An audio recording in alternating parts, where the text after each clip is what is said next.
अब संत साधु भक्त किसे होया करे?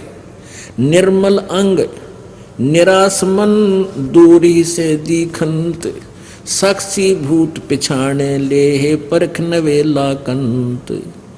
कुंदन जे हे ताव दे मुझे नहीं मुचकाई, सो तो साक्षी भूत है अनगिन ताव सहाई। निर्मल अंग और निराश मन। अपने आत्माओं, आप कहीं जाते हो, किसी के पास जाते हो तो ऊपर तो मीठे बोलेंगे और बिल्कुल चंट मंट पावेंगे, नो खूब बढ़िया ड्रेस पहने, अंदर में कपट होगा, हृदय से सच्ची बात आपसे नहीं करेंगे। और इसके विपरीत जो भक्त संत होते हैं, अंदर से तो मन तो निर्मल होता है, ऊपर तो वह बोले बाले से नजर आते हैं। कहते हैं अकल अलूने दीखते, ये सर्व अकल के मूल, हरदम रटे हरि नाम को वो झूलने अनहद झूल।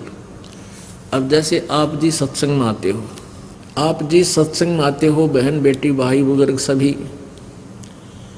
और यहाँ आपको एक संत भक्त बनाया जाता है। जितने भी बहन बेटियाँ आती हैं, कोई सबको प्रार्थना की जाती है कि किसी प्रकार का भी बाह्य आडंबर आपने नहीं करना है, ना कोई टिक्की बिंदी लानी है, ना कोई लिपस्टिक लगानी है, ना कोई हार श्रृंगार की लगानी है, और न ही ये नाखून पालिश वगैरह यानी कोई ऐसे भड़कीले वस्त्र भी आप जी ने नहीं पहनने चाहिए। एक बहन कह रही थी, जब मैं नौकरी करती हूँ ऑफिस में और मैंने अब ये लिपस्टिक लगानी छोड़ दी, मेहंदी लगानी भी छोड़ दी, नेल पॉलिश भी छोड़ दी, तो मेरे वहाँ ऑफिस के वर्कर, कर्मचारी, अधिकारी और साथ में जो और भी बहनें नौकरी करती हैं, वो कहने लगी कि तुम्हारे कुछ हो गया क्या, तुम्हारे घर में कोई दुर्घटना घट गई क्या? कहने का भाव ये था कि थारा कोई मर गया के? क्यों मर क्यों गया? कि तूने लिपस्टिक लानी छोड़ दी और ये मेहंदी भी ना लाती, नाखून पालिश भी ना लाती। तो उसने बताया कि हमने तो नाम ले लिया और गुरु जी का उपदेश ले लिया, हमारे लिए ये प्रतिबंध है, हम नहीं ला सकते है। यो भी बड़े प्रतिबंध हो, यानी 100 बात। मुझे तो वो मूर्ख समझते हैं कि यो तो नालायक, ये तुम तो कति मूर्ख। और परमात्मा कहते हैं अकल अलूने दीखते। फिर आपको कुछ ऐसे भक्त हैं, जैसे आप सत्संग में आ जाते हो, बीच में भी आते हो, सत्संग 15-10वें दिन सत्संग प्रारंभ हो जाता है, 11वें दिन कुछ बीच में भी आते हैं भक्त जन, जिन पर नहीं रुका जाता, जिनकी मिट गई, वो नहीं रुक सकते। तो वो उनको क्या कहते हैं, अड़ोसी पड़ोसी आसपास के या संबंधी रिश्तेदार नाती, कहते हैं इनकी तो अकल मारी गई, तीसरे दिन भाग लें सत्संग में। इनका तो जो है ना बिरानी के जंतर मंत्र कर रखा है, इन पर डटा नहीं जाता है, और ये तो नाश करेंगे अपना। तीसरे दिन भाड़ा लावें, किराया लगाते हैं, घर का काम त्याग कर देते हैं। तो परमात्मा कहते हैं ये अकल अलूने दीखते, ये सर्व अकल के मूल, हरदम रटे हरि नाम को ये झूले अनहद झूल। ये तुमने अकल अलूने, अलूने माने निकम्मे मूर्ख, बिना अकल के, अकल माने बुद्धि, अलूने माने घटिया, यानी घटिया बुद्धि के, बिल्कुल व्यर्थ बुद्धि के दिखाई देते हैं, मूर्ख दिखे। अकल अलूने माने मूर्ख। तुमने तो ये अकल अलूने दिखे हैं, ये सर्व अकल के मूल हैं, इनके पास सब ज्ञानों की जड़ है, और ये हरदम रटे हरि नाम को ये झूलें अनहद झूल। ये तो वो सुख अनुभव कर रहे हैं जो तुम्हें अकल वालों को कदे नहीं हो सकता, तुम अपने आप में चतुर समझते हो। तो यहाँ उसी के विषय में बताया है कि निर्मल अंग और निराश मन। अब जैसे पुण्यात्माओं नाचना गाना, ये लिपस्टिक आदि लगाना, वो आप पर सिद्ध कर रहे हैं कि आज तू लिपस्टिक नहीं लगा का ये कोई मर गया क्या? यानी कोई मृत्यु हो जाती है तो फिर ये ना लिपस्टिक लगाते, ना मेहंदी लाते, ना कोई त्योहार मनाते, ना नाखून पालिश लगाते। तो कहने का भाव ये है कि तुमने पक्का मान रखा था कोई मरे को नहीं, इसलिए तुम ये सारे फंड कर रही हो बहन बेटियां। तो हमें पहले ही पता है कि कभी भी बिजली गिर सकती है, फिर क्यों हम हम पहले ना लाते, इन जरूरत है कोई नहीं। यहाँ पर भगवान ने वैसे शरीर बतेरा अच्छा दे रखा है, इसका सुंदरता इसकी है, जो भक्ति करे तो सुंदर है, ना ते काटने का कोई ना। राम रटत कोढ़ी भला चूचू पड़े दो चाम, और सुंदर दे किस काम की जा मुख ना ही नाम। परमात्मा ने हमें सब ज्ञान दे दिया, इसलिए हमें यहाँ खुशी नजर क्या है कि नहीं आती। ईब इंसान दांतरे काट रहा है, नाचा है, कूदा है, ब्याह हो गया, लड़के का की शादी है, और कुछ देर पीछे संदेशा आ गया कि बारात एक्सीडेंट होगी और दूल्हा मर गया।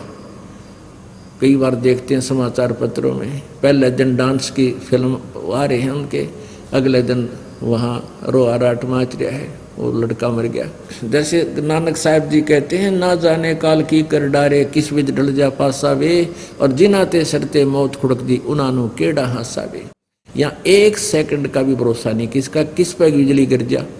ये पीछे देखो, पोलैंड के पूरा कैबिनेट यानी पूरा मंत्रिमंडल राष्ट्रपति समेत जहाज में जावा था, 95 आदमी 1 सेकंड में मृत्यु को प्राप्त हो गए, एरोप्लान क्रैश हो गया। और उनकी कितनी उमंग थी, कितने ठाठ बाट थे। तो यहाँ पीछे ये आंध्र प्रदेश का मुख्यमंत्री, और उससे पहले ये हरियाणा के 2 कैबिनेट मंत्री हेलीकॉप्टर में पड़ कर मर गए 1 सेकंड में। तो यहाँ परमात्मा कहते ना जाने के बिजली गिर जाए यहाँ पर, ना जाने काल की कर डारे किस विच ढल जा पासा वे, और जिनाते सरते मौत खुड़क दी।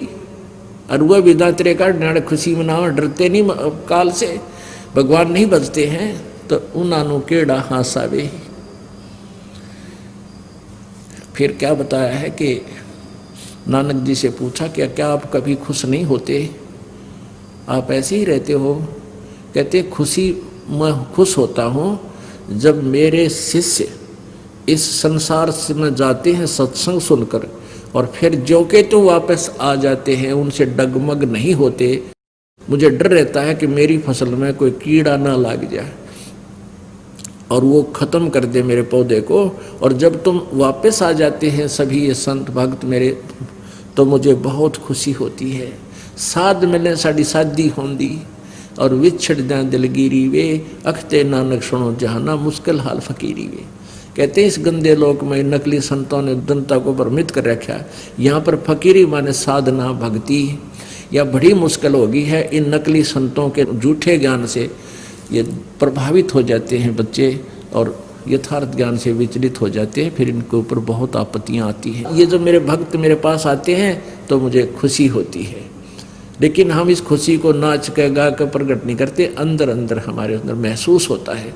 साध मिले साड़ी शादी होंदी, और जब ये चले जाते हैं विछड़ जाए दिलगिरी वे, दिलगिरी माने दुख होता है। क्यों होता है? ये टेंशन बन जाती है कि कहीं इनको कोई भ्रमित ना कर दे और इसका जीवन बर्बाद हो जाए। इस बहुत प्यारी आत्मा का मुश्किल से रास्ता मिला है। तो अखदे नानक सुनो जहाना, या मुश्किल हाल फकीरी वे, फकीरी माने भक्ति साधना। कहते यह मुश्किल इसलिए होगी कि नकली संत गणे हो गए, ये बर्बाद कर देते हैं, ये भ्रमित कर देते हैं। तो यहाँ उसी का अंतर है कि निर्मल अंग निराश मन, अंदर तो आत्मा साफ है इनकी, और ऊपर तो ये सीधे कति उदास से दिखाई देते भक्त।